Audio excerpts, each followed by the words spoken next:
วัสดีครับผมนายธนงศ์รหัสนักศึกษา692003112วิ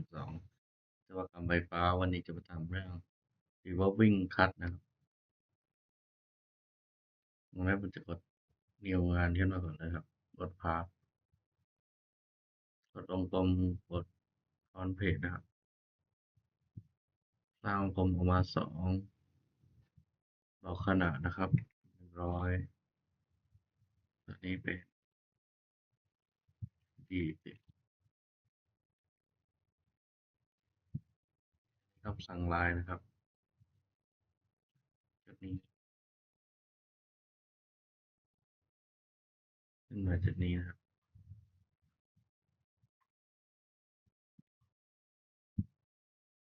จุดนี้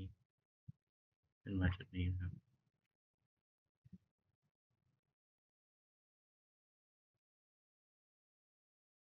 จะบอกขนาดนะ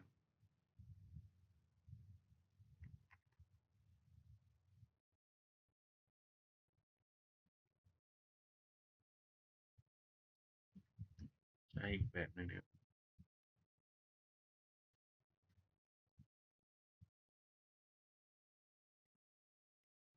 ใช้คำสั่งนี้นะครับ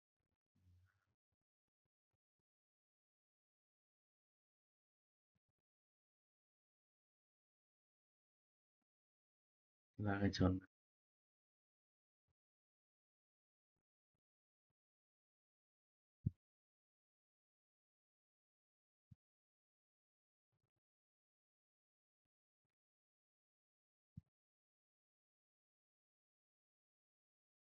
นี่ก็จะ กดชินนะตัวนี้ตัวนี้ตัวนี้นี่บอกขนาดนะครับจะจะตัวนี้ให้เป็นตัวตรงกันดีกว่าบอกขนาดนะ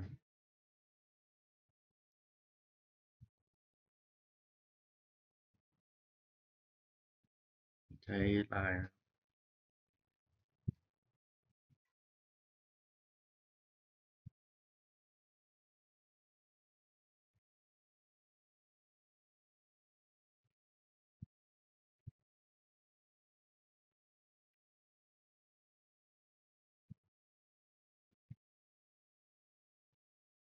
แบบประมาณนี้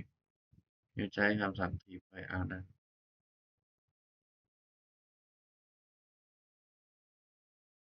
ลากมาได้น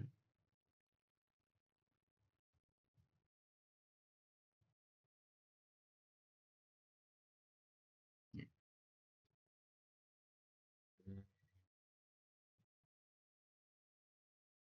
เส้นนี้เส้น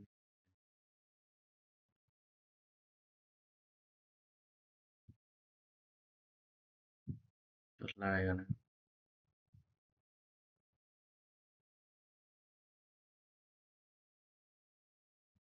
บอกขนาดนะ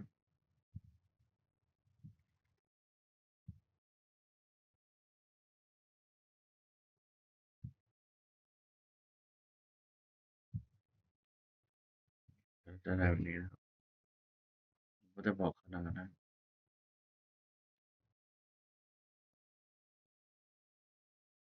จะได้แบบนี้นี่จุดนี้อืมเท่านั้นนี่จะได้แบบนี้ขึ้นมาเริ่มสั่งพิมพ์นะครับตัดตัวนี้ออกไปนี่เราใช้เป็นสปายไลน์นะ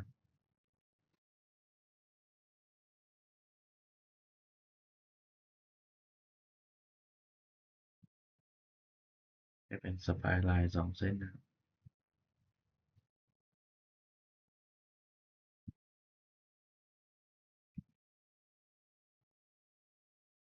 จะเป็นคำสั่งไลน์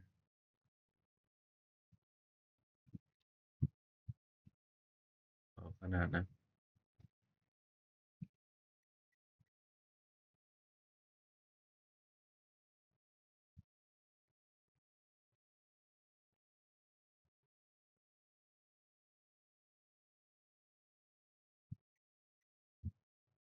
กดจุดนี้กับจุดนี้ก่อนนะเป็นก็ขนาดนะ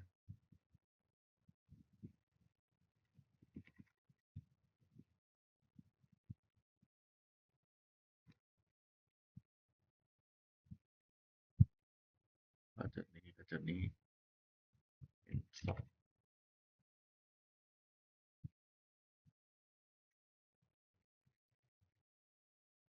จะกำหนดจุดนี้กับจุดนี้ปฏิโคนก็จุดนี้เหมือนกัน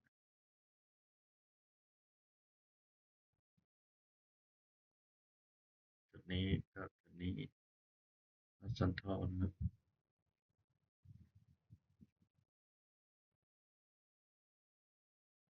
จะได้นี่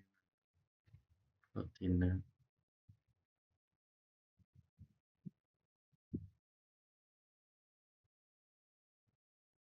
จะทินตัวนี้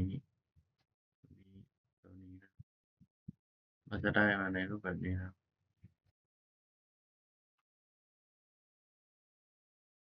ก็ผมจะกดเป็น Extrude นะครับกลับไปทางด้านหลัง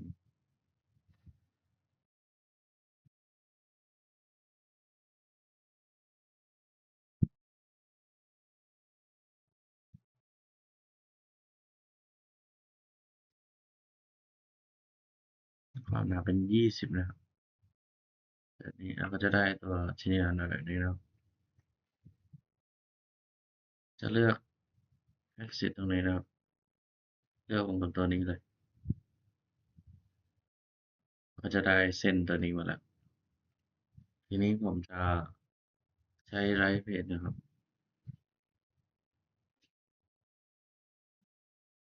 นี่ผมจะกำหนดวงกลมขึ้นมานะ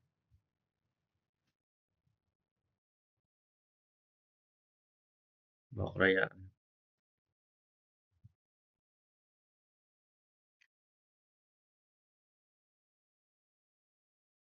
บอกขนาดวงกลมนะครับ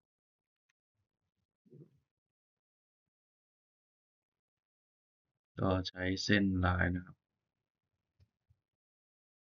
ในการตัดแบบนี้แล้วผมจะกดทินนะครับ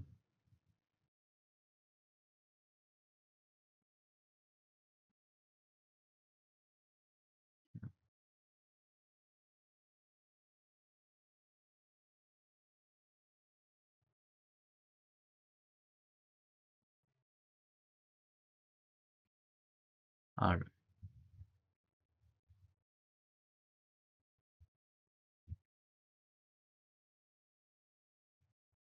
เป็นวงกลม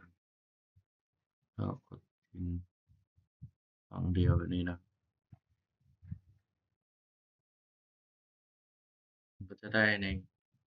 รูปแบบนี้ขึ้นมาแล้ว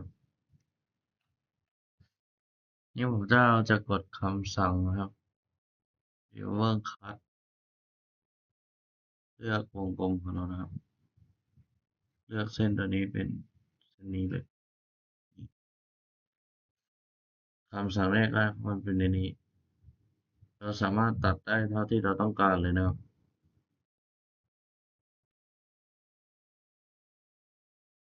ถ้าเราเลือกทั้งหมดลองดูก็จะตัดในรูปแบบนี้ถ้าเราเลือก90มันก็จะตัดแค่นี้นะครับ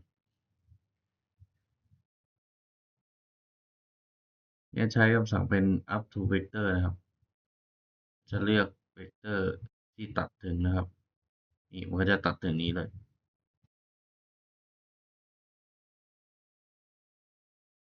up ของ surface นะครับ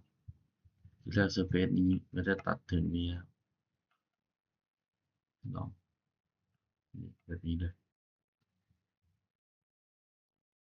เลือก offset ของ surface นะครับนี่มันจะจากห่าง10มิลนะครับที่เราทำไว้จากนี้ถึงนี้ก็จะ20นะครับลองครับต่อไปมิดเพนนะครับก็คือทั้งสองฝั่งนะครับก็จะแยกออกจากกันก็จะได้แบบนี้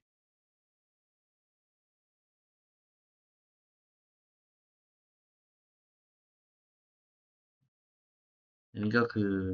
จะตัดทุกอย่างยกเว้นที่เราเลือกไว้นะครับคำสั่งอันนี้นี่เนี่ยก็จะได้ประมาณนี้ครับก็ขอจบการนำเสนอเรื่อง Remover Cut ไว้เพียงเท่านี้ครับขอบคุณครับ